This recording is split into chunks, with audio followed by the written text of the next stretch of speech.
रामचंद्राच्या बाणाचा पिसाऱ्याचा वारा मारीच्याला लागला आणि समुद्राच्या वाळवंटात येऊन पडला हो.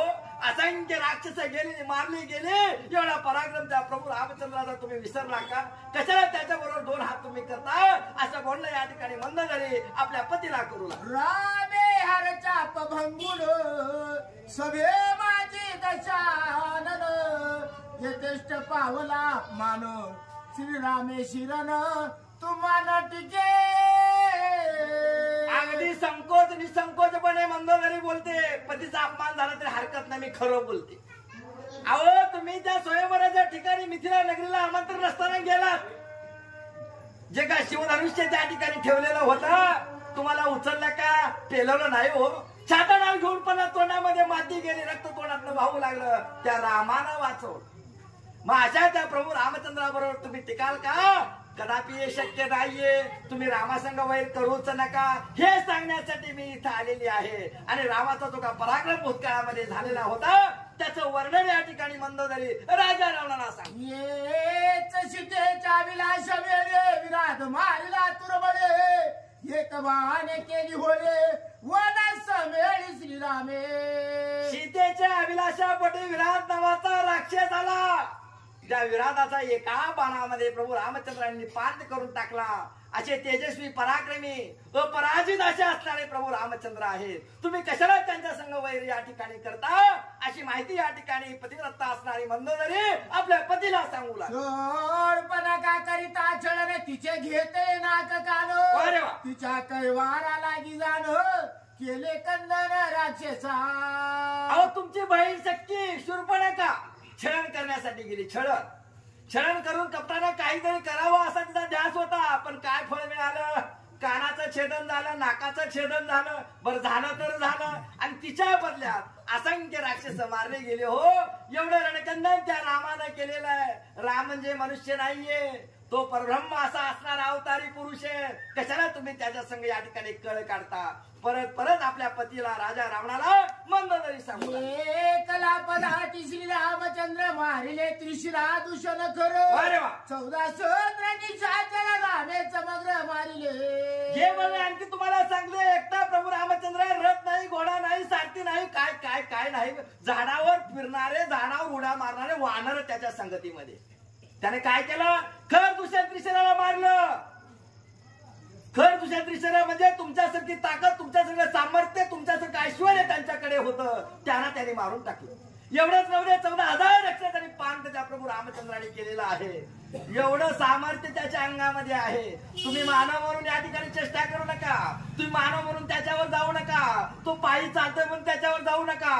भले त्याच्याकडे ऐश्वर्य नसेल पण त्याच्यासारखा पराक्रमी आणि शूर स्वर्ग मृत्यू पाताळामध्ये कुणीच नाही. मंदोदरी आपल्या पतीला बोलू लागला. मारीच लागला म्हणा मृग समेळे कबंद छेदिला बाहू मेळे बाणे येते छेदिला वाळे जो तुरबळे किलोके. हे बघा छळण करण्यासाठी या ठिकाणी मारीच नावाचा राक्षस गेला. तो त्या ठिकाणी मारला गेला. जिवंताना का मारला गेला. कबंद ज्याच्या हाता या ठिकाणी प्रभू रामचंद्रांची धडाच्या वेगळे करून टाकले त्याला प्रभू रामचंद्रांनी मारलं. अहो तो जिथे अस्तित्वात होता, वास्तवात होता, तिथं कोणीही त्या ठिकाणी जात नव्हतं. इतका धाक त्या ठिकाणी कबंदाचा होता. बरे ते राहू द्या. किष्किंधा नगरीचा असणारा जो का वाळी होता त्या वाळीनं बगळेमध्ये मारून 4 समुद्रामध्ये आंघोळ केलेली होती. त्या वाळीनं तुम्हाला पकडून नेऊन अंगाच्या पाण्यावर उलट टांगलं होतं. त्या वाळीची तुम्हाला भीती होती. वाळी तुम्हाला ऐकत नव्हता. त्या वाळीला एका मनात रामानं मारलं हो. कशाला तुम्ही या ठिकाणी रामासंग दोन हात करता?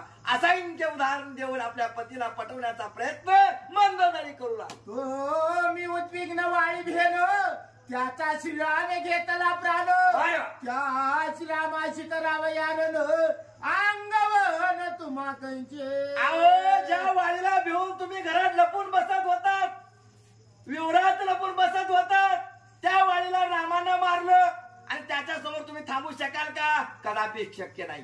तुम्ही रामाजवळ या ठिकाणी थांबू शकत नाही, त्यांच्यावर युद्ध करू शकत नाही. असं असंख्य भाषेमध्ये उदाहरण देऊन मंदोदरी राजा रावणाला समजावण्याचा प्रयत्न. समुद्री तारवणी पाषाण लंके आणले वानरगण. श्रीराम मनुष्य नव्हे जाण अवतार पूर्ण परब्रह्म.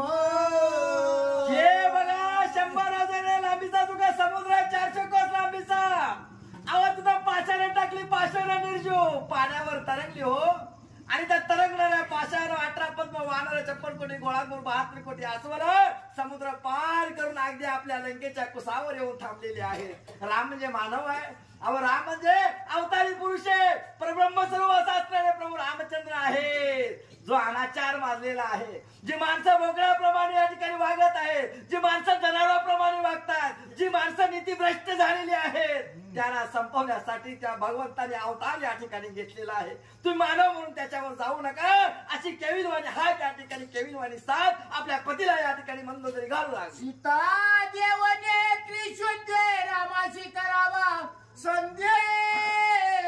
वा रे वा. श्रीरामा शिरण समृद्धे विजय सिद्धे तुम्हाला हे घ्या. तुम्हाला चांगले दिवस पाहायचे असेल, विजय पाहायचा असेल तर एक काम करावं लागेल. त्या दयेचा महासागर मायेचा कृपाळू असणारा प्रभू रामचंद्राला अनन्य भावे शरण जावा. जे आणलेल्या सीतेला त्याची पत्नी तुम्ही चोरून अपहरण करून आणलेला आहात तिला या ठिकाणी सन्मानाने परत करा. साष्टांग लोटांग रामाला घाला. रामाला राग येणार नाही. राम तुम्हाला आशीर्वाद देईल. अक्षय राज्य तुम्हाला लंकेचं देईल. तुम्हाला चिरंजीव करेल. एवढा अमाप संपत्ती राम देईल हो.